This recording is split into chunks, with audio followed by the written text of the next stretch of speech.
Salute family and welcome back to another video. This is Black Truth United. Today we're going to be discussing the laughably deceptive statistic that white supremacists and their allies like to spew, which is that less than 2% of the people in the US own slaves. And for the FBAs listening to the sound of my voice, this is just common sense. We know this statistic doesn't make any sense, and it's used specifically to throw you off. You've probably heard it before and have asked yourself where this is coming from, and we're going to break that down today. But it's very important for you to know that most of the time when it comes to statistics and the suspected white supremacists, they thrive off of people not digging into the details. So if you're ever suspicious of a statistic, not just this one per se, but anyone, ask for details, ask for clarifiers, ask for how big the study was, stuff like that. And definitely invest in the book How to Lie with Statistics by Darrell Huff. It's a very quick read, and it'll let you in on just how deceptive people are when they share graphs and statistics. It's all a game. So we're going to be breaking this down from A to Z today. And we're going to start off by asking simple questions.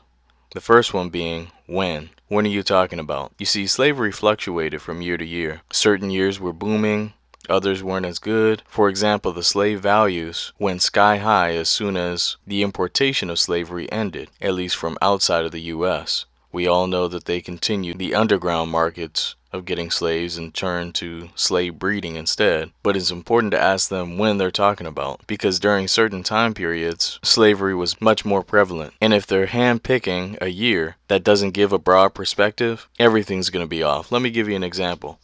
Let's say that I'm poor for the majority of my life, but the last 3 years before I pass, I start making a middle-class income. It would be inaccurate then to state that I lived my life as a middle-class person, correct? But if you hand-selected the year in which I was earning the most, you could easily deceive people. This is what various presidents do with the unemployment statistics. They'll hand-select 1 month out of their 4-year term in which the unemployment was down, then claim that they've had record low unemployment. It's all BS. But anyway, this is a very important question to ask. But the next one is even more important, which is where.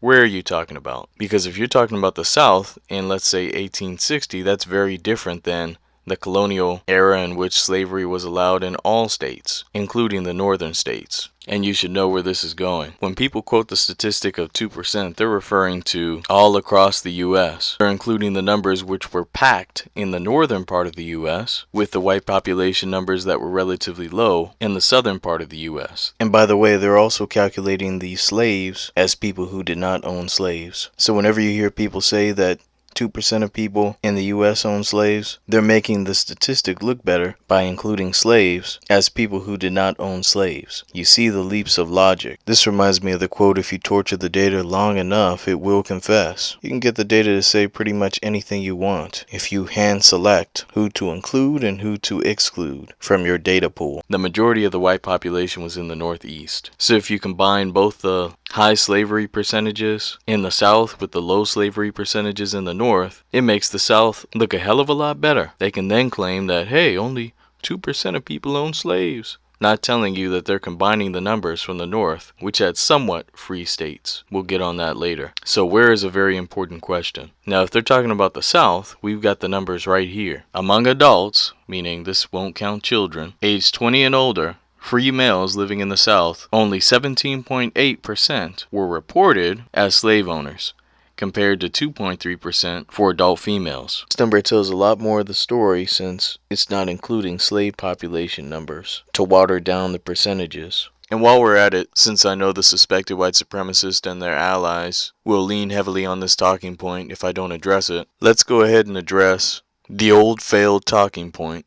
Black people own slaves too. Yes, some black people did own slaves. The number of black people who owned slaves was statistically insignificant in most cases. But let's examine why that was. Most black people owned slaves as a form of protection for those slaves. Let me read this here. Among black masters, holding members of their family became a common form of ownership in South Carolina. After 1820, bondsmen could be freed only by the consent of the state legislator, and legislators almost never approved those petitions from black slave owners requesting manumissions. This is why black people own slaves. Most of the time, there were very few exceptions to this rule. Let me keep reading. Slaves of black masters, whether family members or not, were subject to seizures for debt or to sell upon their master's death.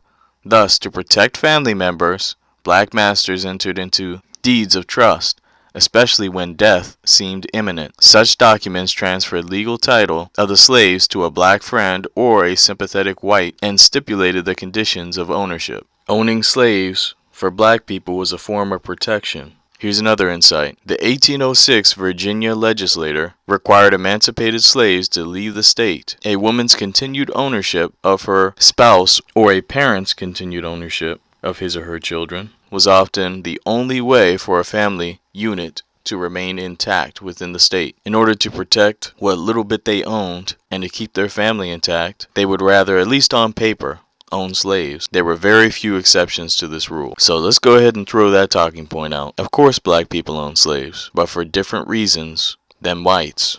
Now let's get back to debunking the statistic. It's very important for us to know where they're talking about. Don't let them talk about the whole entire U.S. population. Have them drill down into the South to reveal these numbers. It's easy to say, yeah, we'll combine those numbers with the North to make ourselves look better and just say 2%. But now we're going to get into what most people don't talk about, which is the who. And this is what I would argue is even more important than the other two questions, at least in this scenario, because most people don't know that according to census data, most of the time, the only people who were listed as owning slaves were the heads of households. This is coming out of the analysis from the 1850 census, which states, moreover, in a family's reporting of ownership for social reasons, there would be a tendency to report all enslaved people of a family as being owned by the family head, which would generally be an adult male, if one was present. Hopefully you see where I'm going with this. If you have a huge family, but only one head of the household, based on the census data, they wouldn't be listed as owners of the slaves. Only one person would be. Let's use a basic scenario with easy numbers to give you a better idea. Let's say you have 10 people in a family, or at least in a household, and only one person is listed as the head of the household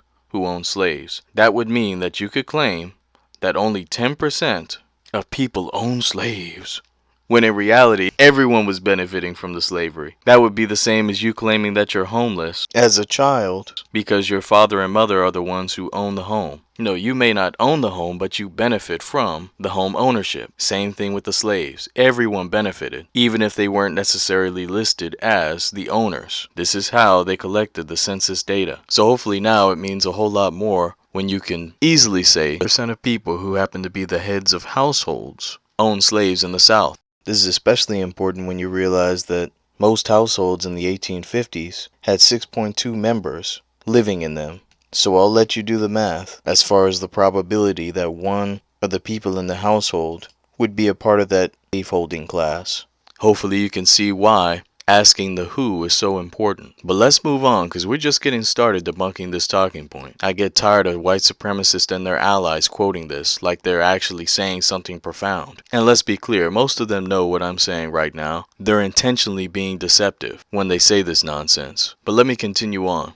So let's say you didn't own a slave. That doesn't mean that you didn't rent slaves. Oh yeah, I'm going there. This is a talking point that we need to introduce into the lexicon. Whether or not you own the slave makes no difference, because you could rent slaves, which was a very common practice, especially in colonies/states like Virginia. Specifically, Loudoun County would hire out 34% of its slaves.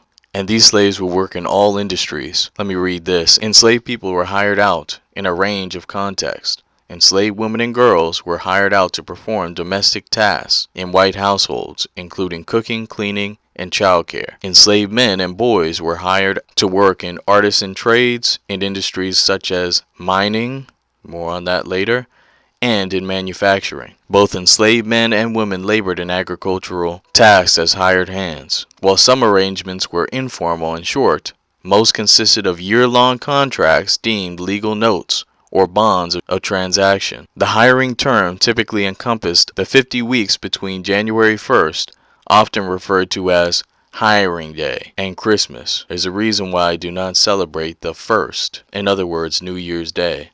I may cover that later on, but this was a sick practice that they did, hiring us out many times to harsh owners, or rather renters. Now let's get on that mining, which was extremely harsh labor. This is also in the Virginia colony. These men were employed in a variety of different occupations in and out of the mines, from basic laborers to blacksmiths. The workforce at many mines was oftentimes supplemented by slaves hired by contract from slave owners in the vicinity. We didn't own slaves. Yeah, but you hired slave labor and paid the slave owner. The mining companies in particular preferred renting slaves as opposed to owning slaves. This is similar to the railroad companies. Some of them owned slaves of their own, but the majority would rent the labor, and these people would not be listed as owners. Again, Less than 2% of people in the U.S. own slaves. It's now looking worse and worse for the suspected white supremacists and their BS statistics. Let's continue, because I know there are some watching who are in the North who thought that I was giving a break,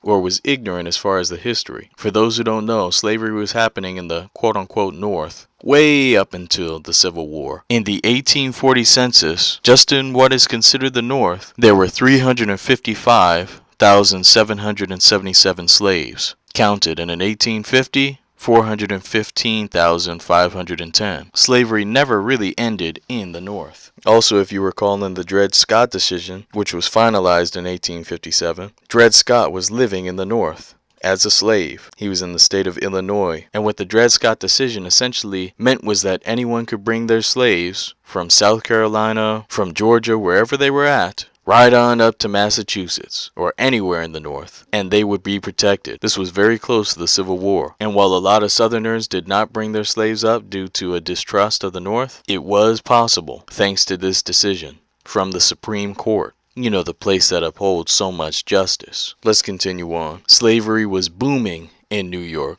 before the English commandeered the New York territory. We had already built Wall Street and many other things. But even after they came to New York with everything built up for them, they still had a lot of slavery. In fact, in New York City, the enslaved population was second only to Charleston, South Carolina. 42% of New York households had slaves. Also, other territories like Massachusetts had slavery. Maine, which was a territory/district of Massachusetts, also had slavery, which is not a surprise since Maine is essentially a sundown state and Boston is notoriously racist. But yeah, we're not giving the North any outs. They all were participating in slavery, some right up until the Civil War. And on other videos I've already broken down how the North was not fighting to quote-unquote free the slaves, and how the Union Army created concentration camps, one infamous one being the Devil's Punch Bowl, and then ultimately abandoned the ex-slaves with the Compromise of 1877. So, yeah, we're well aware of how the North was complicit in our complete and utter destruction.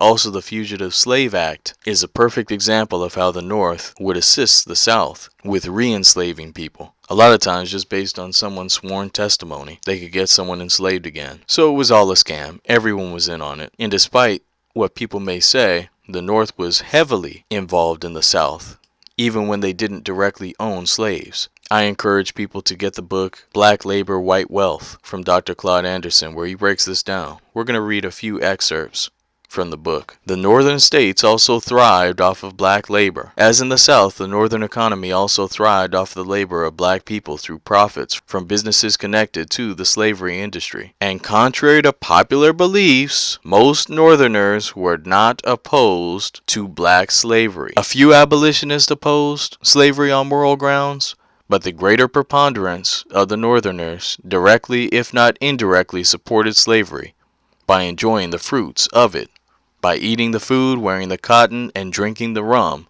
that black labor produced. Let's continue reading. Numerous historians, including Stanley Lebergott, E.N. Eliot, and Robert Fogel, documented the high productivity of slaves and the products and wealth they produced for northern as well as southern businesses.